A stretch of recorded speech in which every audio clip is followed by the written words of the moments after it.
Hi guys, I'm Theo, and I actually already recorded this video, but I realized as I was going back and editing it that the audio of these little previews, these video previews, was way louder than my microphone. And normally I record them separately, but for some reason for this video I decided to do them together, and it was absolutely terrible. It was like a mini concert in your ears. So I'm gonna do this again. Initially, I went through, so this is the Steam Awards. They have every year for Steam, they nominate some games for certain awards, and this is the awards for 2020. And in the original video, I went through all the different awards and selected them with you guys. I talked through my decisions, but now I'm going to be going over why I chose the games themselves. And anyways, let's jump right into it. This does end January 3rd, so if you are on Steam, try to get your votes in beforehand. But here's all the categories. So there is the 2020 Game of the Year, 2020 VR Game of the Year, the Labor of Love Award, Better with Friends, Most Innovative Gameplay, Outstanding Story Rich Game, Best Game You Suck At, Outstanding Visual Style, Best Soundtrack Award, and then finally Sit Back and Relax Award. So I'm gonna play these little previews. I'm gonna just be quiet, let you guys watch them in case you haven't already, and then I'll talk a little bit more about why I chose what I did. So here we go. This is the Game of the Year award, and they have this little preview, like it's a minute preview of all the different 5 different games, just showing them off essentially. But here we go.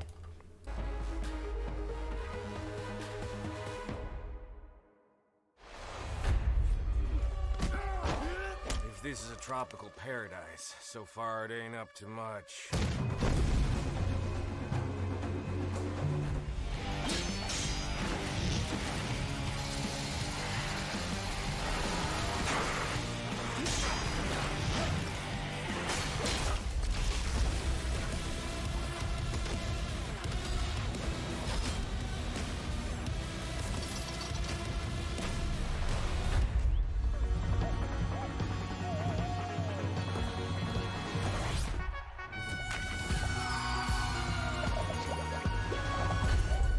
Keep me tied to everything. I know you love her. You love her. There. Okay, so those are the nominees for the Game of the Year award. I did choose Red Dead Redemption 2, as you can see here. Hades is an amazing game. It's visually appealing and it's awesome gameplay. Doom Eternal, just as much, has an amazing soundtrack. Super fun game. Fall Guys. Yeah. Death Stranding. Jeez. Okay, those two weren't the best choices or nominees, but Red Dead Redemption 2 I chose simply because it's such a really in-depth and like sort of invigorating and immersive game. Rockstar. Was it Rockstar? I'm pretty sure it's Rockstar, right? Well, Rockstar did such a great job with the game. Rockstar did such a great job with the game, and I remember I haven't played the game, but I've watched the entire playthrough of it, and overall, like all the elements just coming together, it's really one of the better open world games out there, that came out in 2020, and it's just so fun. Wait, did it come out in 2020? I'm sorry, I should have prepared more for this, but I think it's either 2019 or 2020. Either way, it's an amazing game. It's a bit weird. So Steam actually like keeps resuming the video every time I scroll. It's a bit annoying. But anyways, it was a really great game. All these other games are, you know, they're all great in their own rights. But Red Dead Redemption 2 is just my personal choice. And here I'll read the little description. So maybe it's immersive gameplay or its gripping story. It's well-crafted characters, immaculate design, or addictive multiplayer. Whatever the reason, the winner of 2020's Game of the Year award is an instant classic. And I really feel like that description really just embodied Red Dead Redemption 2, especially multiplayer, just going around tying people up. You know, there's one like dinosaur game where you play as like tribesmen in the forest, and there's one weapon I always love to use, which is like a little bolo, which is the thing they throw to like wrap around your legs. And I would always sneak up behind an entire team, and then just throw it and then drag them away. I'll be honest, that's kind of the main reason I love Red Dead Redemption 2. simply because you can do that multiplayer. Anyways, let's move on. So this is the VR game of the year. I play a lot of VR. I have a Quest and a Rift, and both of them are just amazing. But Oculus has been doing, and Facebook has been doing a little bit of questionable stuff lately. But those are the headsets I was able to afford. But let's watch the little nominee trailer here.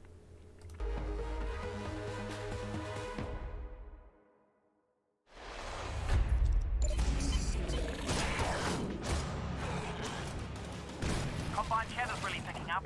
They know you're coming. You need to get out of here, now.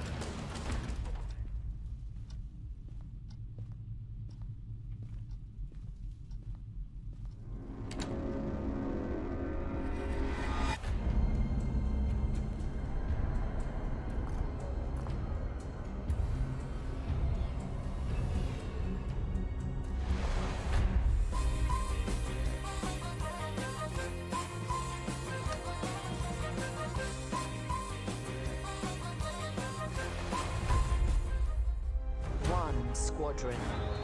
The galaxy's finest.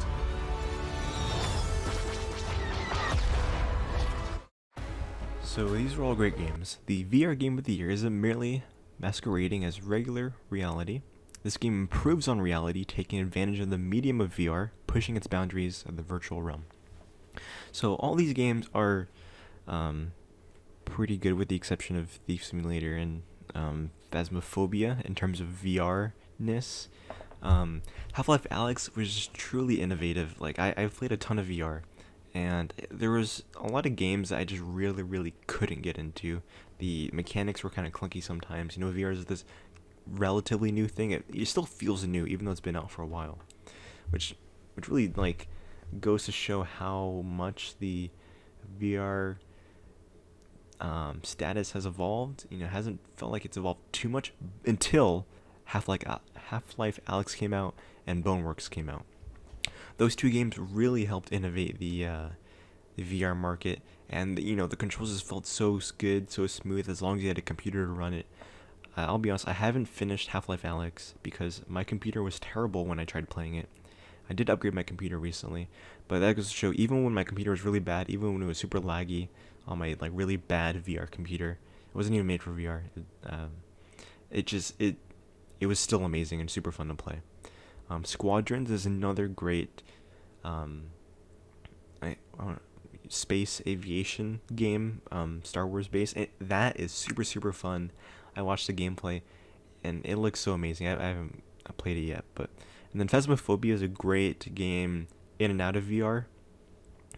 I feel like there's some better scary games in VR that are more optimized for being scary. Phasmophobia feels like a game that was made in non-VR and then was ported over to VR. That might have been the case. I'm not completely sure. The Room VR is a great puzzle game for VR. That one's super fun. There are, again, other puzzle games that I believe might be a bit more interactive than The Room, but it does have this sort of creepy vibe with its puzzles. Thief Simulator, I haven't played it yet, but it looks pretty fun, pretty gimmicky. There are some games that may do things better than what it does, but it looks like a great game. But in my opinion, Half-Life Alyx really just, when I hopped into Half-Life Alyx, it just felt like a whole new VR experience. It was amazing. Next is Labor of Love. This category was definitely a hard choice for me. I'll talk about my decision in a little bit, but first, this game has been out for a while. The team is well past the debut of their creative baby, but being the good parents they are, these devs continue to nurture and support their creation. This game, to this day, is still getting new content after all these years.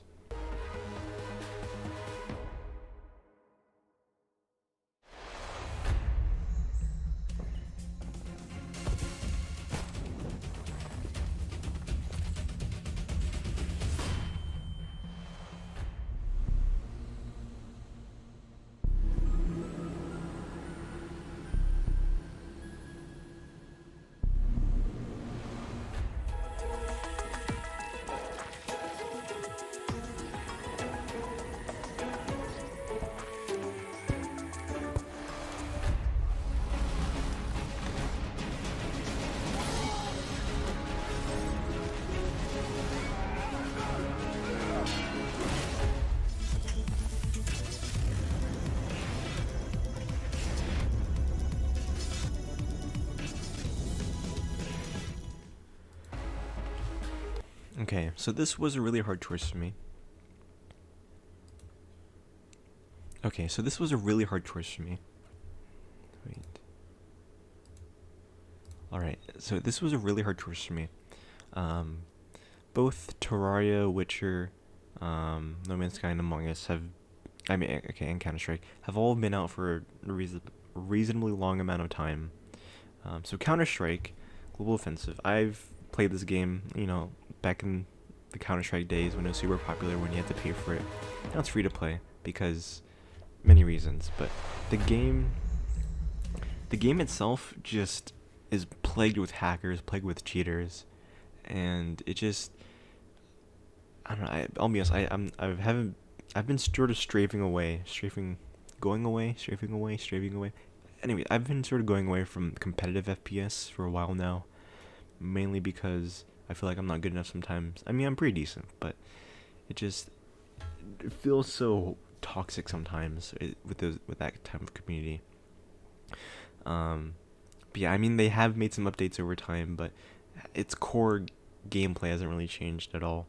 Among Us, this of course had to be in here because they've been out for 2 years, believe it or not. They came out in 2018, and just now this year they've sort of had this huge boom and takeoff due to streamers playing the game, and just due to it being like a really great quarantine game, to being able to unite tons of people. It's really been amazing how it's been able to bring together people from all across the internet and all these different personalities all together into the one game, Among Us.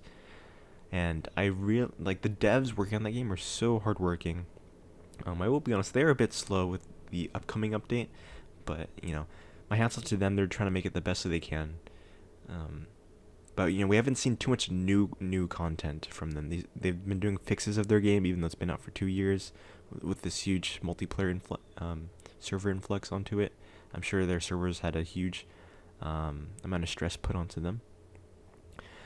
And then for Terraria, I did choose Terraria because it's been out for 10 years, and you know, time isn't really what I'm basing it off here. But Terraria recently just had its last update, so there is a bit of nostalgia in there. And its last update was huge. They always have like these banger updates for Terraria. They've added so much content since the game originally came out. The game was literally a shell of its current self, and there's so many fun Easter eggs. There's so many like fun little interactions in the game. It's such an expansive game. You can play it over and over and over again, and all the bosses in the game are so creative and so fun to play.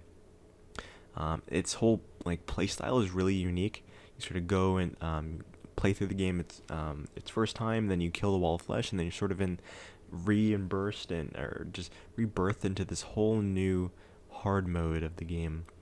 And it was amazing when their last update came out. A lot of people came to play it. I played it myself again, and so many memories were brought back. You know, it's sort of one of those games that, you know, it did compete with Minecraft. It came out around the same time, and unfortunately just wasn't able, I don't know, I guess you'd argue it wasn't able to grow as big as Minecraft, because Minecraft is, you know, a lot more expansive. It's 3D, of course. But Terraria was honestly just a great game, and you can tell there is a lot of love that goes into it. They have so much content within Terraria that really just is an omen to all the people who support Terraria, a lot of content creators who support it, and you know, it's really just a wholesome game. The Witcher, great game. My uncle bought it for me on console, made by the same people who made Cyberpunk, but I just didn't feel like it really fit into this category. No Man's Sky, oh man, I really wanted that to be my second choice, and I wish I could vote for 2 of them. I'd vote for Terraria and No Man's Sky here, because No Man's Sky made a huge transformation. You know, when it first came out, it was a disaster. Everyone hated it. They promised us multiplayer, and there was no multiplayer, or at least it didn't work properly. And now it's just a whole different game, and they even have VR support on it. It's really fun. It's really awesome. My cousin and I got to play it again together, and it's just a really fun game. It feels a lot more complete than it was originally, and I just wish it didn't start off on such a bad foot. But now the game, a lot of people agree with me here, is that the game itself now has really it's evolved so much, and it's pretty much like a whole different game. It's amazing. But for me, the Terraria really deserves it. They've been out here for 10 years, and you know, the whole team has really put a lot of effort into the game, so good job on Terraria here. Alright, So better with friends. This is something that I feel like I've always tried to do, is try to play games with friends and try to find games that I could really enjoy with friends. But there are some games out there that just aren't the same when you play by yourself. Maybe you need to have a friend to watch your back. Maybe you need to have a friend that can stab you, that you can stab in their back. Either way, fun is awaiting those who gather friends together to play this game. This is between Fall Guys, Sea of Thieves, Borderlands 3, Deep Rock Galactic, and Risk of Rain 2.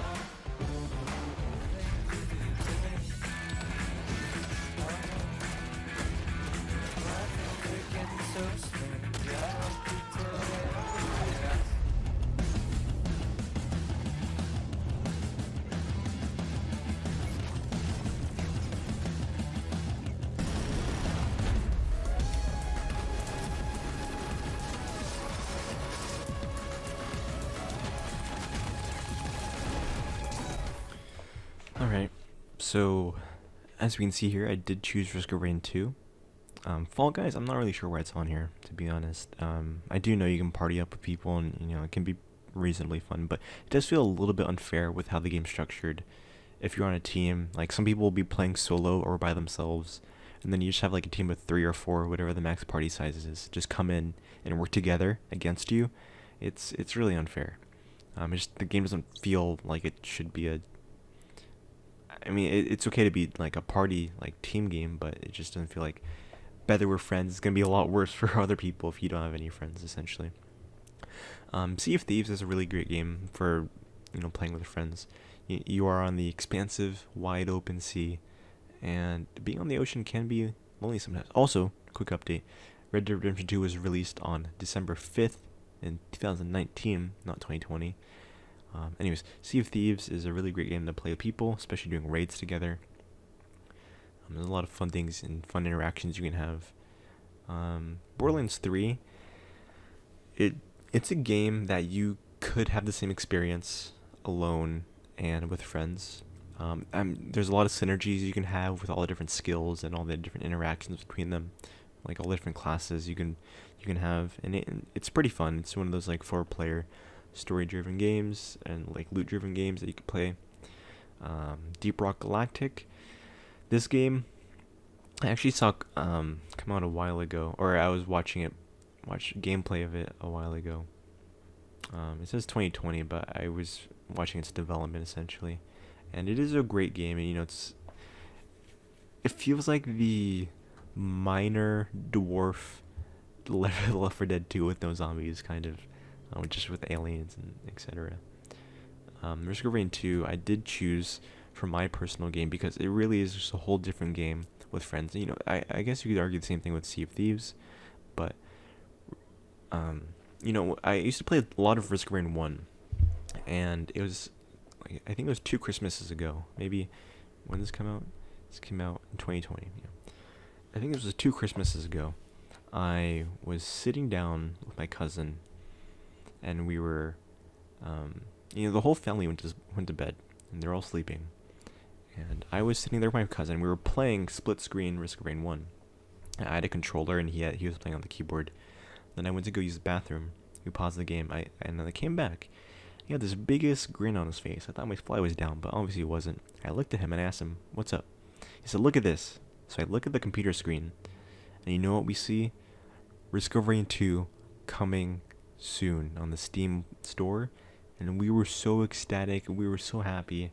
This was my most anticipated game of 2020, honestly, because I used to play a ton of Risk of Rain 1 all the time, and it was just so awesome. We always used to talk about how cool it would be to see Risk of Rain 2 in 3D, especially the sniper. If you know what I'm talking about, awesome. But unfortunately, the sniper isn't in the game yet. Hopefully, they will add it eventually. But anyways, Risk of Rain 2 is really one of my favorite games ever. The game gets a whole lot harder when you add a second person in, and it can be a lot more fun when you have 4 people in and you have to fight for loot. It's a really intense game. It's really fun and quite exciting. So hopefully this one wins. I love this game. Alright, most innovative gameplay. This is between Death Stranding, Control, Superliminal, Noita or Noita, and Teardown. The designers of this game are at the front lines of creative experimentation, bringing a fresh perspective and brain-breaking surprises. This game delighted, inspired, and entertained with newness never played before.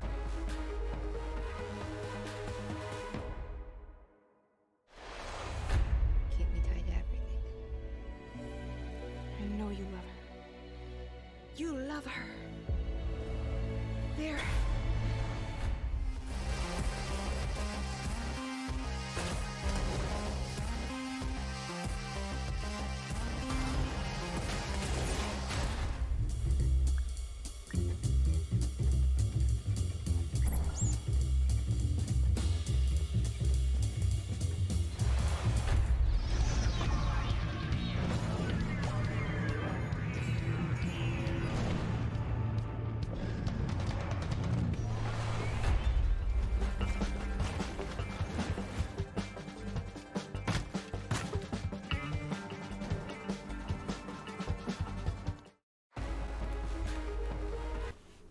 So for me, it was really between Noita, or Superliminal.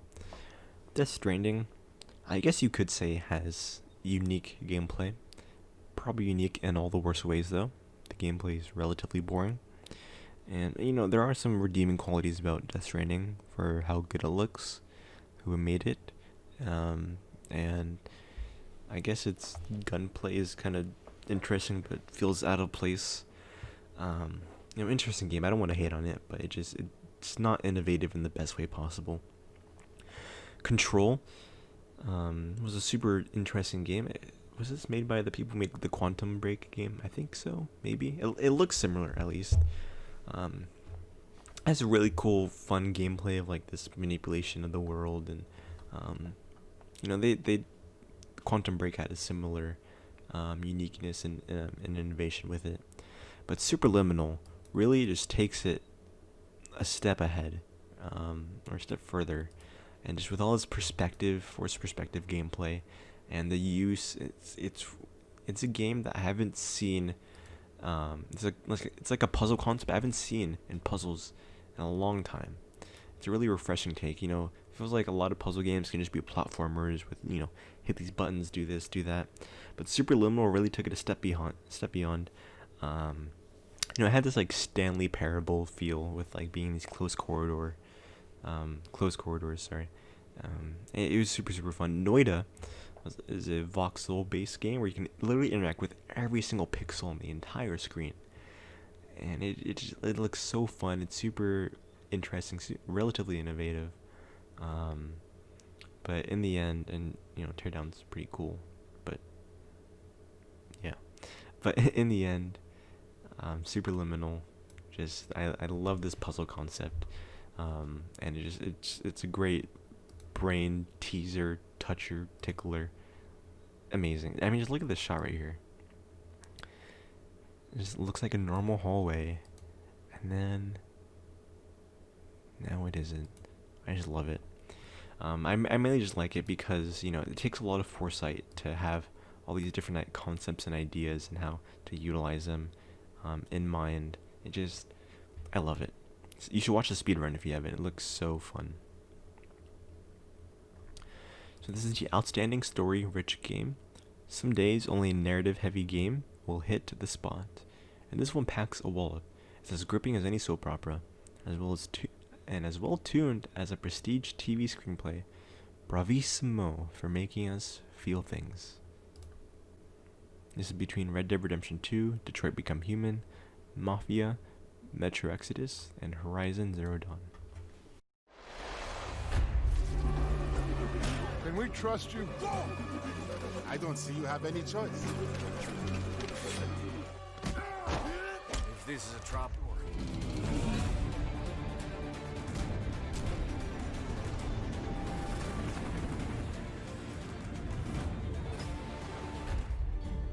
I'm trying to teach you the ropes, so you don't get strangled by them. Now you stay straight with me. You're gonna be living the high life, Tom. You were right all along. It's not just Russia out there.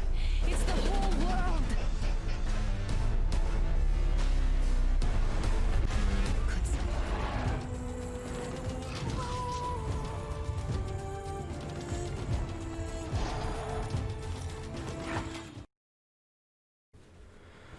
So, don't get me wrong, these are all amazing story games, each one of them. You know, they're all really awesome stories. It's hard for me to say like which one is really the best story overall, but for me, it's also a little bit about how they incorporated the story. The reason I chose Detroit Become Human is one, because I do have a little soft spot for choose your own adventure games. You know, one of the first YouTube videos I ever watched many years ago was a choose your own adventure game, or choose your own adventure video, something that's not done too often anymore, at least that I know of.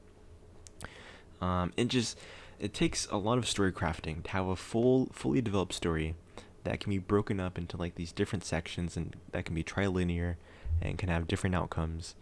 You know, to have like a fluid story that really is able to capture what mentality you are like developing into the story is very hard. Like, to allow the player to choose where they want to go and allow them to be satisfied with that decision is very difficult. Its story is also one is very interesting, and very telling in itself. Again, all these stories are great, but Detroit Become Human, just how they executed the story, was just so interesting and really awesome. And I just really have a lot of respect for people who are able to have a choose your own adventure thing and just have multiple endings and have them all work together seamlessly and to work with your decisions. I just love the game. It's a great game. All these great games. So this one is best game you suck at. This is the game that rewards persistence and is not for the faint of heart. It's the toughest game we've ever loved. This is between Apex Legends, Crusader Kings 3, Ghost Runner, FIFA 2021, or GTFO.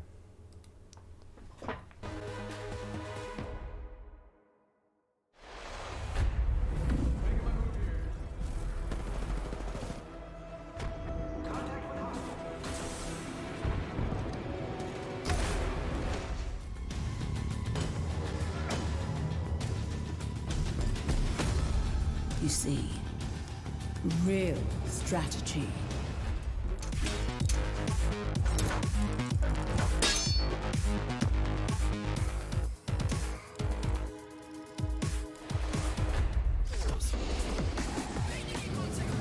It's your friends, your family, your teammates.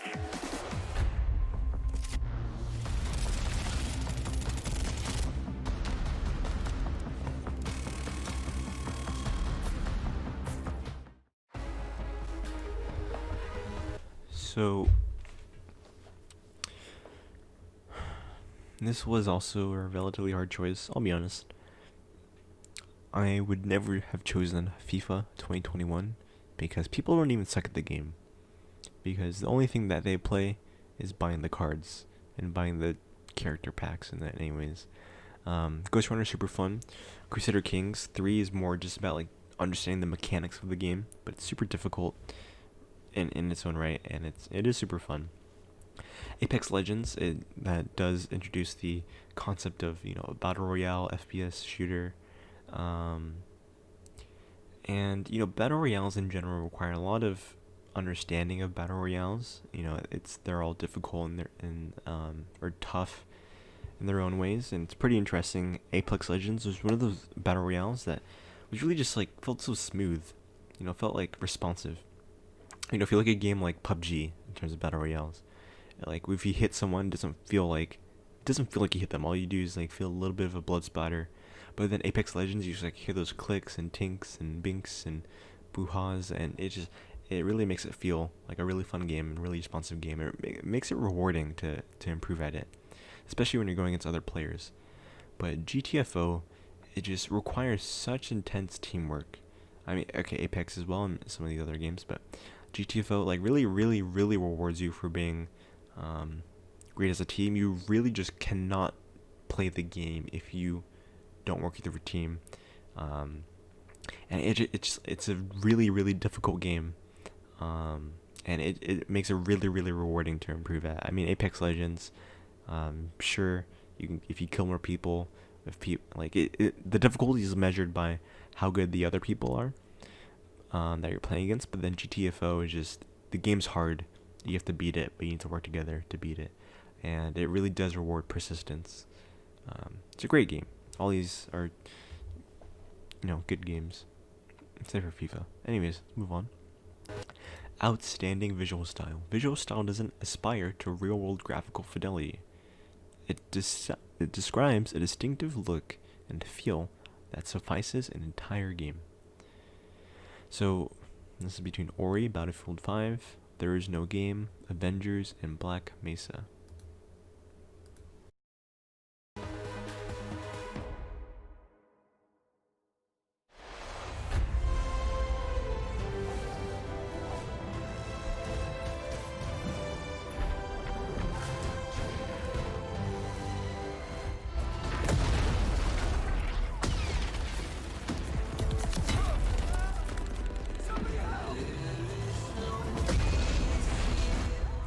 There is no game. There is no game. There is no game. There is no game. There is no game. There is no game. There is no game. You're already a hero. The only one left to convince is yourself. The world needs the Avengers. Now more than ever. You're too late.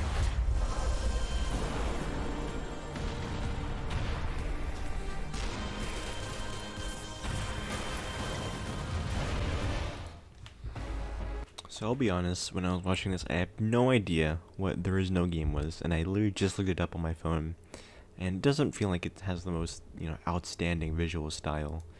But I honestly had no idea what it was, and that trailer didn't help me understand it at all.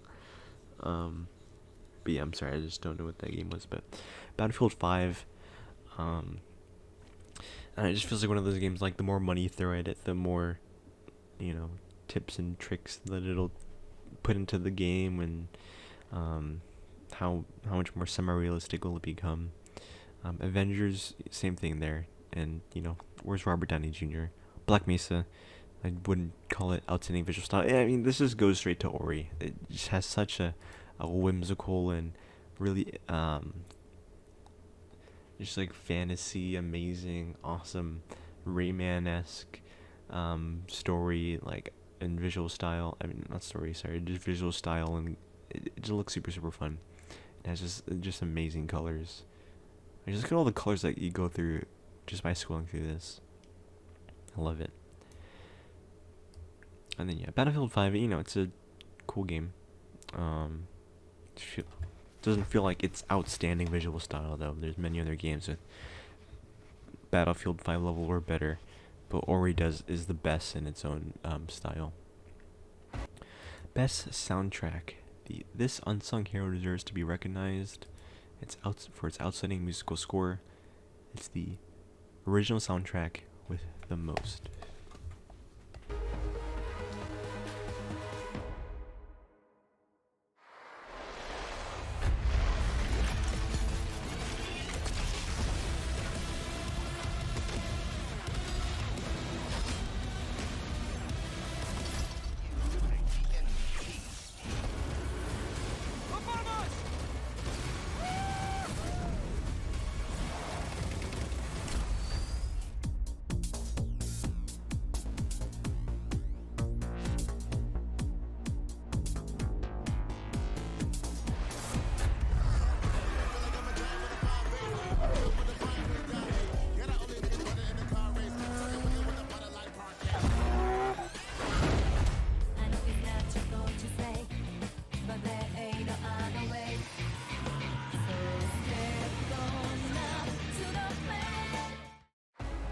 Okay, I will admit that Persona 4 soundtrack was pretty cool. I will admit, I did like that. But first of all, you don't play Halo and think, oh my god, this soundtrack is amazing. But you do play Doom, although that might be a part of like how good a soundtrack is like, does it immerse you in the gameplay? doesn't make you feel like the gameplay, doesn't take you out of the experience. But Doom, the Doom is the music. I mean, come on, just no arguments there. Sit back and relax. So this is the last game here. This was also a relatively hard decision to make. These are all amazing games. I love playing all of these games on here except for this one. This game is the antidote to a busy day. It's smooth, it's relaxing, and lets your worries melt away. This game is your moment of zen. Here we go.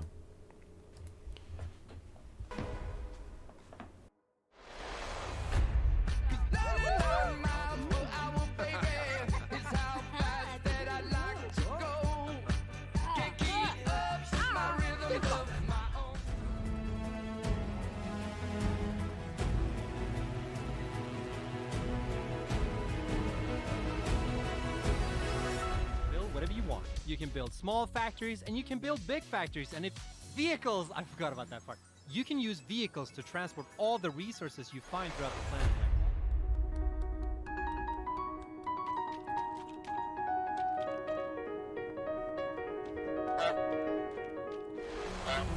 Optimize it and scale it to insane sizes.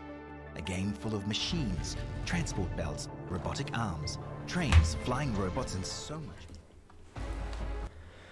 Alright, so, I mean, Sims 4, when you have to make sure your character pees and poops and eats properly, can you really call that a relaxing game? I'm just kidding. I'm sure there's some instances where someone will play it to relax. You know, the building in the game's pretty relaxing, the music's super relaxing, the gameplay can be relaxing sometimes, just being able to sort of live through this virtual environment that may be better than your own. That can be pretty relaxing to some people and soothing.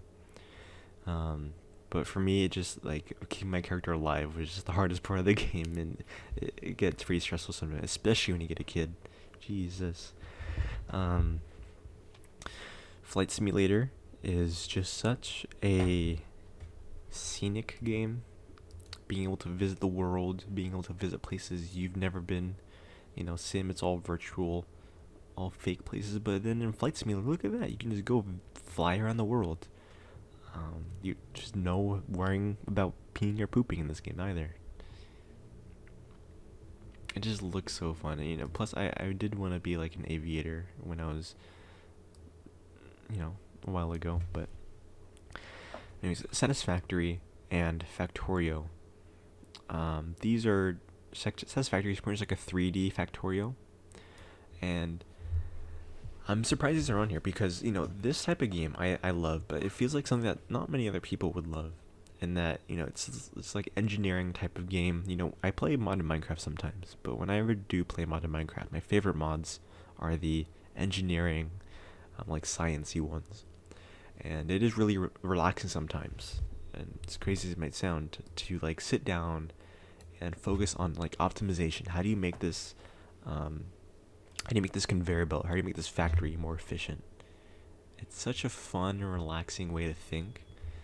Sort of flex those brain muscles, and sometimes it can be really stressful, you know, just like you have a problem that you just can't fix within the game, but other times it can just be super relaxing. And for me, Satisfactory, I would normally choose Satisfactory. You know, it has the same mentality as Factorio, just in 3D. Is a lot more visually appealing things to look at, and, you know, if I ever did want to relax, I would come into Factorio and start like optimizing my factory and be like, oh yeah, optimization, amazing.